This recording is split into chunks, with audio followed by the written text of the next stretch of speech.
Pada video kali ini kita akan membahas bagian kedua dari kode genetik dan ekspresi gen, yaitu proses translasi. Jadi kita akan membahas bagaimana informasi yang telah dikemas dalam bentuk mRNA akan diterjemahkan untuk membentuk protein. Dan kita akan membandingkan ekspresi gen yang terjadi di antara eukariot dan prokariot.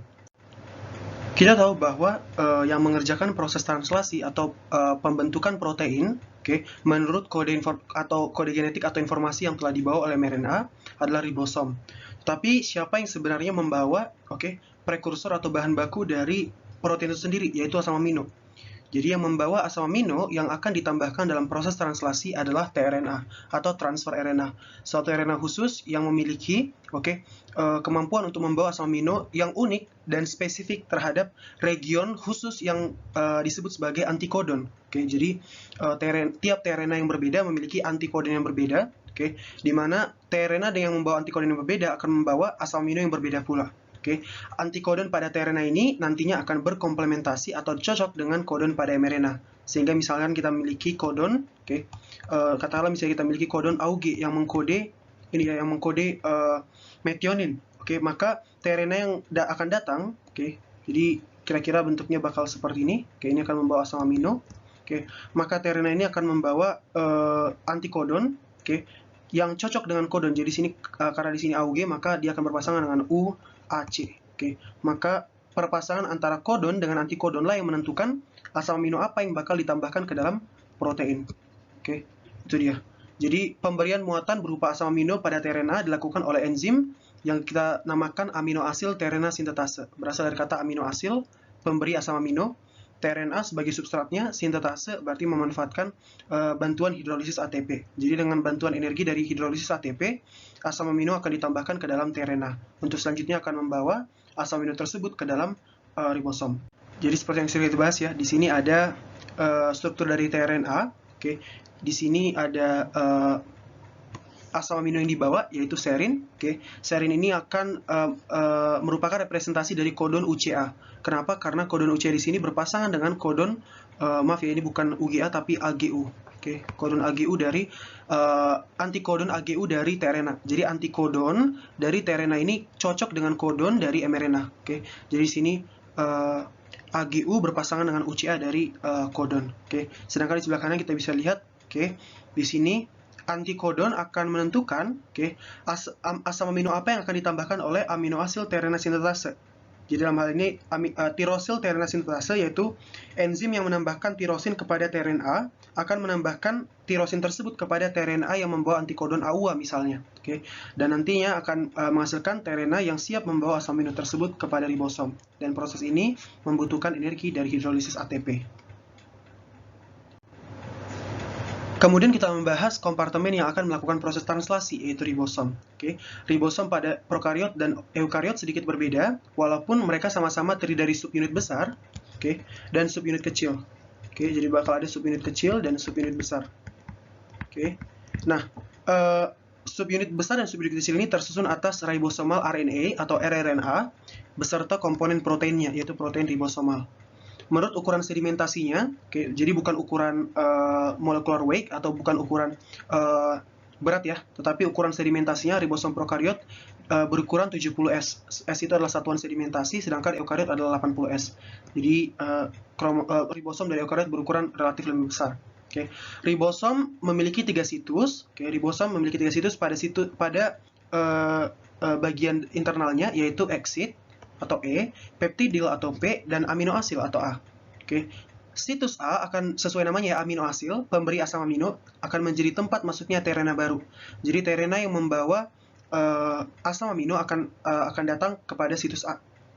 Kemudian pada situs P sesuai namanya peptidil, pemberi peptida atau pembentukan ikatan peptida, akan terjadi proses pemanjangan rantai polipeptida atau rantai yang nantinya akan menjadi protein. Sedangkan situs E adalah tempat keluarnya tRNA, sesuai namanya exit. Nah, ribosom dapat melakukan fungsi translasi karena pada ribosom terdapat aktivitas enzimatik yang disebut sebagai peptidil transferase. Jadi sesuai namanya, transferase berarti memindahkan, peptidil berarti gugus peptida. Jadi peptidil transferase akan memindahkan peptida yang telah bertumbuh kepada asam amino yang baru. Sehingga nanti lama-kelamaan seiring proses translasi berlangsung, asam amino akan terus-menerus bertambah. Kita membahas dulu ya untuk struktur dari ribosom. Jadi ribosom prokariot memiliki ukuran 70S seperti yang ada di sebelah kiri, sedangkan eukariot memiliki ukuran 80S. Oke. Subunit besar dari ribosom prokariot memiliki ukuran 50S, sedangkan prokariotnya 30S. Perhatikan di sini bahwa ini bukan ukuran berat ya, jadi 50S tambah 30S itu tidak sama dengan 80S. Dalam hal ini adalah 70S. Oke. Perhatikan bahwa komponennya adalah komponen rRNA, oke, dan juga komponen protein-protein dari ribosom. Sedangkan untuk eukariot ukurannya 80S dengan subunit besar berukuran 60S dan subunit kecil berukuran 40S. Itulah kenapa beberapa jenis obat-obatan atau antibiotik dapat bekerja pada ribosom untuk menghentikan translasi pada ribosom bakteri, tetapi tidak bekerja pada ribosom eukariot. Karena apa? Karena struktur dari ribosom eukariot dan prokariot itu relatif berbeda. Artinya bakal terdapat inhibitor translasi yang bekerja pada prokariot tetapi tidak bekerja pada eukariot. Oke. Di sebelah kanan disediakan struktur dari ketiga situs yang telah kita sebutkan, yaitu situs E sebagai tempat keluarnya tRNA, situs P sebagai tempat pembentukan rantai peptida, sedangkan situs A adalah tempat masuknya tRNA baru yang membawa asam amino. Jadi bagaimana proses inisiasi translasi pada prokariot? Oke. Bagaimana translasi dimulai pada prokariot? Nah, untuk prokariot kita tahu bahwa mRNA-nya tidak memiliki tudung 5-GTP, jadi translasi bakal langsung dimulai pada codon start yang mengkode metionin. Oke. Tetapi pada prokariot, metioninnya termodifikasi sebagai formyl metionin atau FMET. Jadi berbeda dengan eukariot yang dimana codon Auge-nya mengkode untuk metionin. Oke. Untuk prokariot ini mengkode untuk formyl metionin. Oke. tRNA yang bermuatan formyl metionin ya, yang menjadi inisiator, tRNA inisiator, tRNA yang pertama kali datang akan direkrut pertama kali ke situs P. Jadi tRNA yang pertama kali masuk tidak langsung ke situs A tetapi ke situs P. Oke. Supaya apa? Kalau dia pertama kali masuk ke situs P, maka situs A-nya lowong atau terbuka. Jadi tRNA selanjutnya bisa masuk. Seandainya dia masuk pada situs A, maka ya tRNA yang selanjutnya tidak bisa masuk. Oke, jadi dia akan mulai pada situs P bersamaan dengan faktor inisiasi translasi atau IF. Oke, ketika mereka telah berikatan, mereka dapat memulai proses translasi. Nah, perpasangan 16S rRNA dari subunit ribosom kecil dan Shine-Dalgarno sequence pada mRNA membantu menentukan codon start mana yang benar. Karena, mRNA bisa kita gambarkan sepertinya sesuatu unta yang panjang gitu. Di mana bisa saja Auge ditemukan pada berbagai lokasi itu ya. Auge ditemukan pada berbagai lokasi. Jadi bagaimana cara ribosom tahu Auge mana yang benar gitu ya? Auge mana yang benar? Jadi Auge yang benar, Auge yang menjadi codon start yang benar dari mRNA dicirikan dengan keberadaan sekuens Shine-Dalgarno di sekitarnya. Jadi sekuens Shine-Dalgarno adalah sekuens unik khusus yang dikenali oleh subunit ribosom kecil. Oke, melalui perpasangan dengan 16S rRNA-nya. Oke, karena RNA bisa berpasangan dengan RNA juga. Oke, karena mereka sama-sama untai tunggal. Jadi ketika subunit ribosom kecil, 16S rRNA-nya cocok dengan sekuens Shine-Dalgarno, maka mereka mengetahui bahwa ketika ada Auge di sekitarnya, maka Auge tersebut adalah Auge yang benar atau codon start yang benar. Selain itu kita perlu tahu bahwa mRNA dari prokariot bisa saja membawa beberapa gen, sekaligus. Karena tadi kita sudah bahas bahwa ada ORF yang bersifat polisistronik. Jadi untuk memungkinkan ribosom bisa menerjemahkan ketiga atau semua dari gen yang terdapat pada mRNA tersebut, maka pada bagian internal dari mRNA polisistronik terdapat yang namanya internal ribosomal entry site. Internal ribosomal entry site. Karena misalkan saja kita punya misalnya 3 gen, masing-masing dia memiliki codon start dan codon stopnya gitu ya. Codon start dan codon stopnya. Jadi misalnya di sini Auge, di sini codon stop UGA. Ini ada Auge lagi dan seterusnya. Nah, bayangkan ribosom membaca dari kiri, dari hulu, kemudian dia akan selesai pada codon stop dari gen pertama. Maka nanti gen kedua dan gen ketiga tidak akan dibaca. Jadi pada internal dari masing-masing gen, akan terdapat sekuens Shine-Dalgarno-nya masing-masing, yang artinya nanti ribosom dapat berikatan pada ketiga lokasi tersebut. Jadi kita gambarkan di sini ribosom bakal masuk pada ketiga lokasi tersebut, yang artinya baik gen A, gen B, dan gen C akan sama-sama dibaca. Seperti itu. Sehingga seperti yang bisa kita lihat di sini, perhatikan di sini adalah mRNA. di sini adalah mRNA-nya. Ini adalah start codon yang benar. Oke, maka beberapa jarak basa dari start codon tersebut akan ada sekuens Chandal-Garno. Oke, yang dicirikan dengan sekuens AGG AGGU. Oke, ini akan berpasangan dengan UCCA dari 16S rRNA. Oke, jadi ini adalah 16S rRNA dari ribosom kecil. Oke. Nantinya ini akan juga dibantu dengan berbagai jenis faktor inisiasi translasi atau IF, dan nanti codon start yang di sini akan dikenali oleh tRNA yang bermuatan formyl methionine atau FMET. Oke. Dan sekali lagi perhatikan di sini bahwa untuk memungkinkan translasi mRNA polisisteronik, maka akan terdapat sekuens Chandal-Garno pada masing-masing internal ribosomal binding site, atau IRES tadi. Jadi di sini akan terdapat AUG masing-masing dan terdapat codon stop masing-masing ya di sini, codon stop masing-masing. Jadi supaya tidak berhenti pada protein A, maka pada masing-masing gen akan terdapat sekuens Chandal-Garno supaya semua proteinnya akan ditranslasi. Bagaimana dengan eukariot?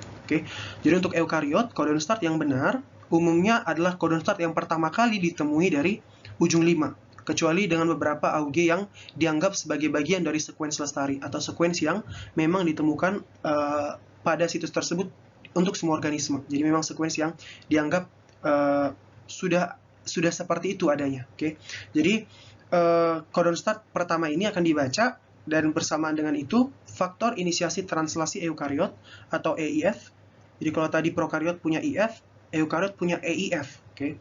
Ini akan membantu memindai mRNA yang memiliki tudung GTP. Jadi sekali lagi, hanya mRNA yang punya tudung GTP saja yang akan dibaca oleh ribosom dari eukariot. Ketika nanti scanning dan mencapai codon start pertama, translasi akan dimulai. Jadi perbedaannya dengan prokariot adalah bahwa pada proses pemindaian, subunit kecil dari eukariot itu ikut dalam proses pemindaian hingga codon start ditemukan. Setelah nanti ditemukan, maka ribosom besar akan masuk. Subunit ribosom besar akan masuk dan memulai elongasi translasi atau pemanjangan rantai polipeptida. Untuk prosesnya kita lihat di sini ya. Jadi tRNA inisiator di sini membawa methionine, beserta dengan berbagai jenis EIF atau faktor inisiasi translasi pada eukariot. Jadi di sini ada EIF2 misalnya yang mengikat tRNA inisiator, EIF3 yang mengikat subunit ribosom kecil, kemudian EIF4 yang mengikat tudung 5 GTP. Nanti ketika sudah mencapai codon start seperti ini, maka subunit ribosom besar bakal direkrut. Dan kemudian sekarang tRNA inisiator akan memasuki situs P. Dan nanti tRNA berikutnya akan masuk kepada situs A. Sekarang kita akan ke bagian elongasi atau bagaimana proses polipeptidanya diperpanjang. Untuk proses elongasi translasi, sekali lagi tRNA akan membawa asam amino, dan nanti ketika antikodonnya cocok dengan kodon yang berada pada urutan berikutnya, maka tRNA akan masuk dan membawakan asam amino tersebut. tRNA yang bermuatan asam amino akan masuk ke situs A. Maka nanti tRNA yang ada di situs P akan memindahkan muatan peptidanya, jadi ditransfer ke situs A, dengan bantuan katalisis atau bantuan aktivitas dari peptidyl transferase. Setelah itu nanti ribosom akan bergerak ke arah 3 mRNA. Jadi perhatikan bahwa arah translasi juga berlangsung dari 5 ke 3 pada mRNA. Sehingga nanti asam amino pertama atau N-terminus berasosiasi dengan ujung 5. Jadi N-terminus dari protein yang dihasilkan itu berasosiasi dengan ujung 5. Karena ingat ya, ujung pertama dari protein adalah N-terminus, ujung terakhir adalah C-terminus. Ini berasosiasi dengan ujung 3 dari mRNA. Jadi ingat bahwa ribosom bergerak dari arah 5 ke 3. Sehingga sekarang ketika bergerak, tRNA dari situs P sekarang berada pada situs E. tRNA yang tadinya di situs A sekarang berada di situs P. Sehingga nanti proses ini akan berulang kembali dilanjutkan. Sehingga nanti dia akan mencapai codon stop. Perhatikan di sini ya. Jadi lihat di sini bahwa tRNA yang tadinya ada di situs E telah keluar. Sekarang tRNA A yang membawa asam amino keempat di sini, asam amino keempat akan masuk ke situs A. Nantinya polipeptida di sini yang telah dibentuk pada situs P akan dipindahkan ke situs A. Sehingga sekarang yang di situs P tRNA-nya telah kosong. Maka nanti ketika itu sudah selesai, artinya Oke, langkahnya sudah selesai gitu ya. Jadi harus lanjut ke step berikutnya. Maka ribosom akan bergerak ke arah 3 aksen atau arah ujung 3 dari mRNA, sehingga nanti yang tadinya di situs A sekarang di situs B. Jadi tadinya tRNA 4 ini berada di situs A, sekarang di situs B. tRNA 3 sekarang berada di situs E. Jadi tRNA 3 karena sudah selesai mengantarkan asam amino, dia bakal keluar. Sedangkan tRNA baru nanti akan masuk ke dalam untuk selanjutnya akan melanjutkan proses ini. Jadi prosesnya akan terus-menerus berulang hingga nanti mencapai codon stop. Jadi perhatikan ya bahwa situs A dan situs E tak pernah dapat ditempati secara bersamaan. Karena begitu ada situs A yang masuk, ada yang masuk, maka E akan keluar. Untuk prokariot, proses elongasi translasi dibantu oleh faktor elongasi translasi. Jadi ada faktor inisiasi translasi atau IF, ada faktor elongasi translasi atau EF. EFTU, suatu protein yang membantu mengantarkan tRNA yang telah bermuatan ke situs A. Tentu ini membutuhkan energi, jadi energinya berasal dari hidrolisis GTP. Jadi GTP dihidrolisis menjadi GDP tambah fosfat.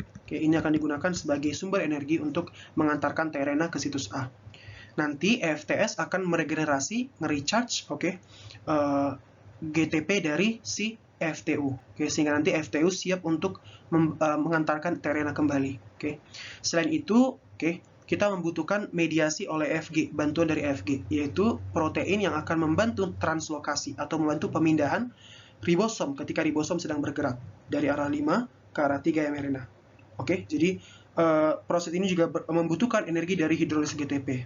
Itulah kenapa perlu diperhatikan bahwa proses translasi adalah proses yang relatif unik, karena proses ini melibatkan energi dari hidrolisis GTP, sedangkan proses-proses seluler lainnya melibatkan hidrolisis ATP. Jadi pada translasi kita temukan banyak penggunaan GTP untuk menjadi sumber energi. Nah, untuk eukariot prosesnya hampir sama, namun faktor elongasi translasinya saja yang berbeda. Kita sebut sebagai faktor elongasi translasi eukariot atau EEF. Sekali lagi, sesuai yang sudah kita bahas di sini, ada FTU. FTU di sini akan membawa tRNA bermuatan ke situs A. Nanti yang merecharge ini adalah FTS. Jadi FTS akan mengganti GDP dari FTU menjadi GTP. Nah, perhatikan di sini pula bahwa terdapat aktivitas dari FG yang memediasi translokasi ribosom. Jadi ribosom akan bergerak ketika sudah saatnya ke codon berikutnya. Jadi sudah saatnya untuk melangkah ke step berikutnya. Ingat bahwa proses ini dimediasi oleh hidrolisis GTP. Jadi energinya berasal dari hidrolisis GTP. Dan terakhir untuk translasi adalah proses terminasi translasi atau berhentinya proses translasi. Kita sudah membahas bahwa translasi berhenti pada codon stop. Kenapa? Karena untuk codon stop, untuk codon UGA, UAG, dan UAA, tidak ada tRNA yang mengenali codon tersebut. Sehingga untuk prokariot, codon stopnya akan dikenali justru oleh faktor pelepasan atau releasing factor, RF. Baik RF1 maupun RF2, tergantung codon stopnya codon stop yang mana. RF akan memediasi atau membantu pemotongan atau lisis ikatan antara rantai polipeptida dan tRNA pada situs B. Jadi, kalau sudah selesai proses penambahan asam amino, maka tRNA yang ada di situs B harus dilepaskan dari polipeptida yang sudah jadi. Nah, yang melepaskan ini adalah CRF. Dan tentu juga dibantu dengan katalisis oleh peptidal transferase. Nah, RF3 kemudian membantu disosiasi atau pelepasan kompleks translasi. Jadi membantu pelepasan atau pemisahan tRNA, mRNA, dan juga ribosom. Untuk eukariot prosesnya sama, cuma untuk eukariot dia hanya memiliki satu jenis releasing factor, yaitu RF1, yang akan mengenali semua codon stop, sehingga disebut sebagai codon stop universal. Sehingga perhatikan di sini prosesnya, ketika telah mencapai codon stop, baik UAG, UAA maupun UGA, releasing factor akan masuk dan berikatan. Nantinya dia akan memediasi lisis ikatan yang ada di sini. Sehingga polipeptida yang sudah jadi akan lepas, tRNA akan melepas. Dengan bantuan RF3, nanti semua kompleks ini akan mengalami disosiasi atau melepas. Perhatikan di sini hidrolisisnya juga membutuhkan GTP. Jadi proses disosiasinya membutuhkan energi dari hidrolisis GTP. Nah, ketika sudah melepas, ribosom ini bisa saja kembali lagi ke awal, untuk kemudian membaca kembali. Kenapa? Karena tentu kita ingin maksimalkan jumlah protein yang dihasilkan. Tidak mungkin, akan sangat tidak efisien jika satu mRNA digunakan untuk mengkode satu protein. Ketika kita memang butuh proteinnya dalam jumlah yang banyak. Jadi apa salahnya satu mRNA dibaca 100 kali? Sehingga dari satu mRNA akan dihasilkan 100 protein. Melalui apa? Melalui 100 kali pembacaan berulang. Oke, ini digunakan untuk meningkatkan efisiensi dari translasi. Nah, kita telah mempelajari semua proses dari ekspresi gen, mulai dari transkripsi, pemrosesan mRNA, hingga translasi. Untuk memudahkan kita memvisualisasikan atau menyimulasikan sebenarnya apa yang terjadi selama proses-proses tersebut, aku merekomendasikan video ini ya. Video ini lumayan bagus untuk membantu kita memahami secara visual apa yang terjadi pada setiap tahapan atau setiap proses. Untuk menambah pemahaman kita mengenai proses ekspresi gen, kita perlu tahu juga apa strategi yang dilakukan oleh sel untuk memperbanyak hasil dari atau produk dari translasi. Jadi untuk meningkatkan jumlah produk dari translasi, satu mRNA dapat diterjemahkan secara sekaligus oleh beberapa ribosom. Jadi dalam satu satuan waktu, satu mRNA bisa dibaca sekaligus oleh beberapa ribosom. Dan karena ini strukturnya relatif besar, karena beberapa ribosom langsung berikatan pada mRNA yang sama, ini akan membentuk kompleks visual, kompleks yang dapat terlihat di bawah mikroskop sebagai poliribosom atau polisom. Dan kita perlu tahu bahwa pada bakteri, karena transkripsi dan translasinya berlangsung secara bersamaan pada sitoplasma, maka kita akan mendapatkan penampakan khas dari poliribosom, di mana tiap poliribosom akan memiliki panjang yang berbeda-beda, tergantung seberapa banyak porsi dari mRNA yang telah dihasilkan. Jadi panjang dari poliribosomnya tergantung dari apakah mRNA tersebut masih pendek atau sudah panjang, tergantung dari lokasinya pada DNA yang sedang ditranskripsi. Kita juga perlu tahu bahwa mRNA lama-kelamaan akan didegradasi. Karena apa? Karena ekspresi gen juga tidak ingin dilanjutkan terus-menerus. Kita hanya ingin ekspresi gen pada waktu yang tepat, waktu yang dibutuhkan. Jadi kalau sudah tidak dibutuhkan, ekspresi gen harus dimatikan. Jadi mRNA kalau sudah lama, kelamaan akan didegradasi, sehingga ekspresi gennya akan mati. Tetapi beberapa mRNA dapat ditingkatkan daya tahannya, sehingga apa? Sehingga semakin lama, waktu yang dimiliki oleh mRNA tersebut untuk ditranslasi, yang artinya semakin banyak, hasil protein yang dihasilkan, yang diproduksi. Salah satunya, dengan cara apa? Dengan cara memperpanjang ekor poli A. Karena kita tahu bahwa ekor poli A adalah bagian yang dicerna oleh eksonuklease atau ribonuklease. Jadi karena ekor poli A tidak memberi sumbangsi apa-apa untuk protein, maka semakin panjang ekor poli A, karena kita ingat ya bahwa ekor poli A mengalami degradasi oleh ribonuklease. Nah, jadi semakin panjang ekor poli A, semakin lama waktu yang dibutuhkan oleh ribonuklease untuk mencapai ORF, untuk mencapai daerah pengkode proteinnya itu sendiri. Jadi semakin panjang ekor poli A, semakin lama mRNA tersebut bertahan, berarti semakin banyak produk protein yang akan dihasilkan. Perhatikan di sini yang dimaksud dengan kompleks poliribosom atau polisom tadi diberikan pada gambar di sebelah kiri. Jadi satu mRNA dapat dibaca, jadi ini adalah ujung 5 mRNA-nya, ini adalah ujung 3. Satu mRNA dapat dibaca sekaligus oleh beberapa ribosom. Ribosom di sini dia masih di awal dari mRNA, jadi polipeptida yang bertumbuhnya masih kecil. Sedangkan mRNA yang lebih hilir tentu akan memiliki polipeptida yang lebih besar. Jadi kalau sudah lepas nantinya ini akan bisa kembali lagi untuk memulai siklus yang sama, sehingga satu mRNA bisa diterjemahkan berulang kali. Perhatikan di sebelah kanan, kita tahu bahwa transkripsi dan translasi pada bakteri berlangsung secara bersamaan, yang artinya kita bisa mengamati secara langsung DNA, mRNA beserta dengan ribosom, semua terjadi secara simultan. Jadi sini ada RNA polimerase yang sedang membaca DNA, yang artinya dia bergerak dari kiri ke kanan. Jadi wajar bahwa mRNA di kanan lebih panjang, sehingga kompleks poliribosomnya juga lebih panjang. Jadi seperti gambar mikroskop di atas, kompleks poliribosom di kanan lebih panjang daripada di sebelah kiri. Karena di sebelah kanan mRNA yang dihasilkan sudah lebih panjang, karena dia sudah berada pada akhir dari DNA tersebut. Sedangkan di sebelah kiri, karena dia baru mulai, berarti mRNA-nya lebih pendek, berarti poliribosomnya juga lebih pendek. Sedangkan untuk proses translasi berlangsung dari arah bawah ke atas. Karena ingat, arah transkripsi dari 5 ke 3. Jadi ujung 5 dari mRNA berada pada paling bawah. Sehingga disitulah tempat mulainya ribosom melakukan translasi. Lalu apa yang terjadi setelah protein dibuat gitu ya, setelah polipeptida terbentuk? Oke, tentu saja protein belum fungsional kalau masih dalam bentuk polipeptida, rantai peptida, rantai asam amino yang masih lurus. Oke, sehingga ketika sudah ditranslasi, polipeptida akan dimodifikasi lebih lanjut. Oke, yang paling utama dilakukan adalah melipat. Jadi kita akan melipat polipeptida yang tadinya linear menjadi bentuk yang fungsional. Oke, menjadi bentuk fungsional. Nah, ini bisa dibantu oleh protein chaperone. Oke. Jadi beberapa protein bisa melipat sendiri, tetapi beberapa protein lainnya membutuhkan bantuan protein chaperone atau protein yang membantu pelipatan protein lainnya. Oke. Bisa jadi modifikasinya berupa pemotongan bagian tertentu, jadi tidak semua bagian dari protein diinginkan, jadi beberapa akan dipotong. Oke. Kemudian bisa juga ditambahkan gugus lainnya, misalnya gugus karbohidrat, sehingga protein tambah karbohidrat bisa jadi membentuk glikoprotein misalnya ya, glikoprotein, yaitu komponen karbohidrat dan protein, atau lipid dengan protein misalnya membentuk lipoprotein. Oke. Jadi tergantung dari fungsi protein tersebut. Nah, polipeptida yang dihasilkan oleh ribosom bebas, oke, artinya ribosom yang tidak terikat pada retikulum endoplasma kasar, biasanya akan ditargetkan atau digunakan oleh sel itu sendiri. Oke.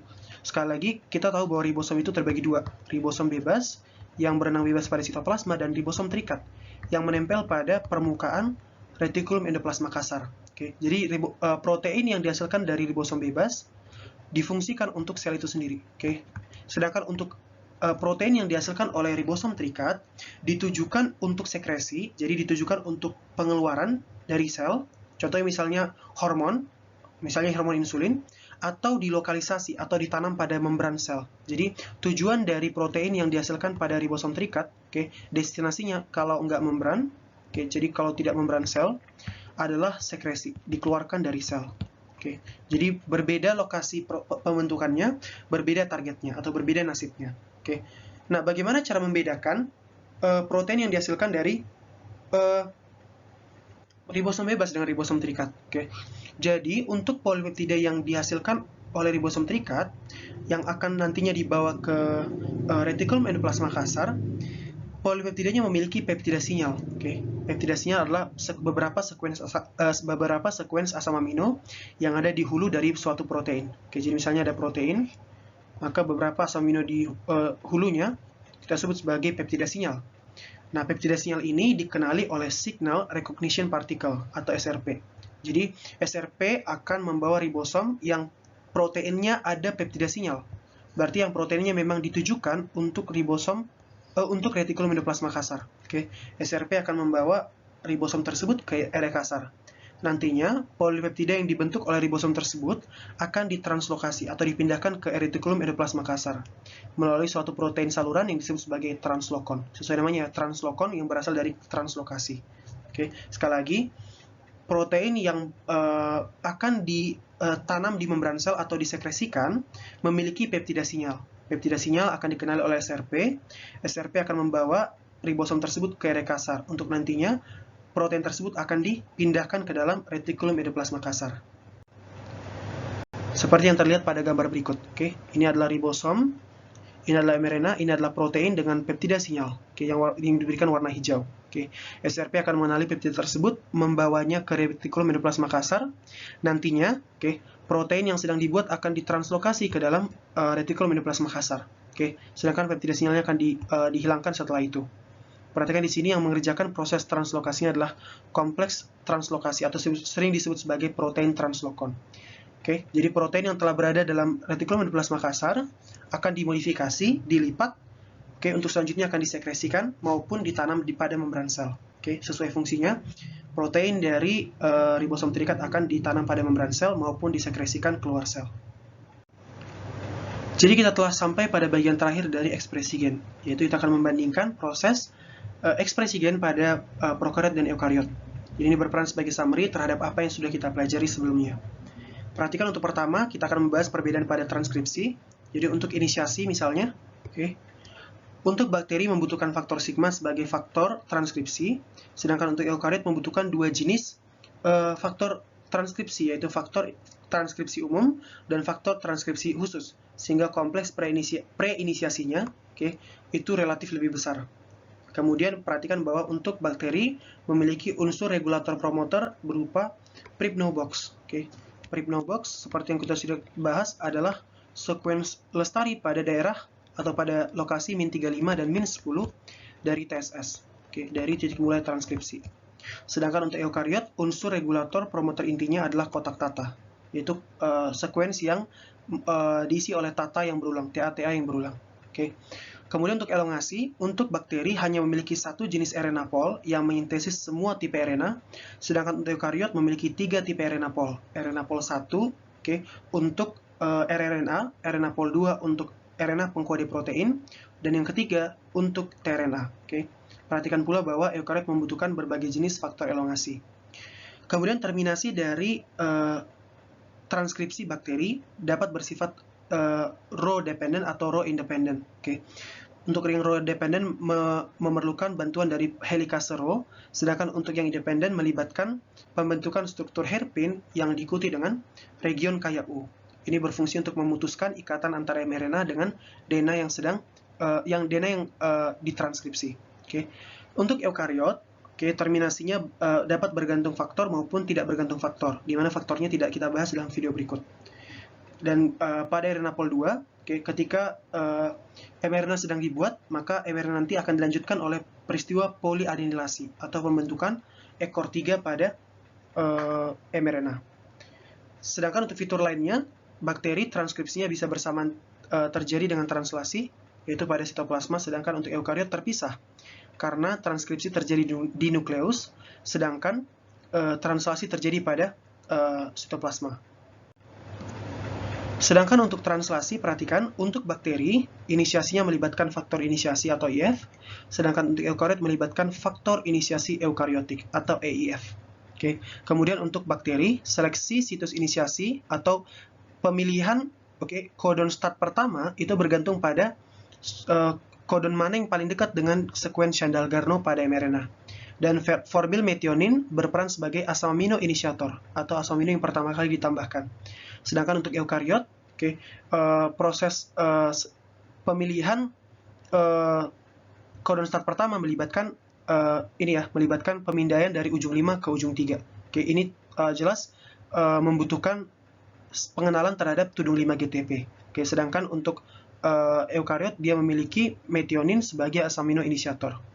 Lalu untuk elongasi, bakteri memiliki faktor elongasi atau EF. Contohnya misalnya adalah FTU, EFTS, dan FG. Sedangkan eukariot memiliki faktor elongasi eukariotik, EF. Terminasi pada bakteri melibatkan beberapa jenis faktor pelepasan atau releasing factor yang mengenali kodon stop yang berbeda. Sedangkan eukariot, faktor pelepasannya cuma satu untuk semua jenis stop kodon. Oke. Jadi faktor pelepasannya universal. Dan untuk fitur lainnya, bakteri memiliki ribosom berukuran 70S yang merupakan gabungan dari subunit 30S dan 50S. Sedangkan eukariot memiliki ribosom 80S dengan subunit 60S dan 40S. Oke. Selanjutnya, bakteri memiliki translasinya dapat terjadi bersama dengan transkripsi, sedangkan untuk eukariot sekali lagi terjadinya pada sitoplasma, sedangkan transkripsi terjadi pada nukleus. Demikian pemaparan atau penjelasan untuk proses pembacaan kode genetik dan juga ekspresi gen pada makhluk hidup. Pada video berikutnya kita akan membahas mengenai bagaimana ekspresi gen diatur atau dikontrol atau diregulasi dalam makhluk hidup. Karena regulasi ekspresi gen akan berperan untuk memastikan bahwa gen itu diekspresikan pada lokasi dan pada waktu yang tepat.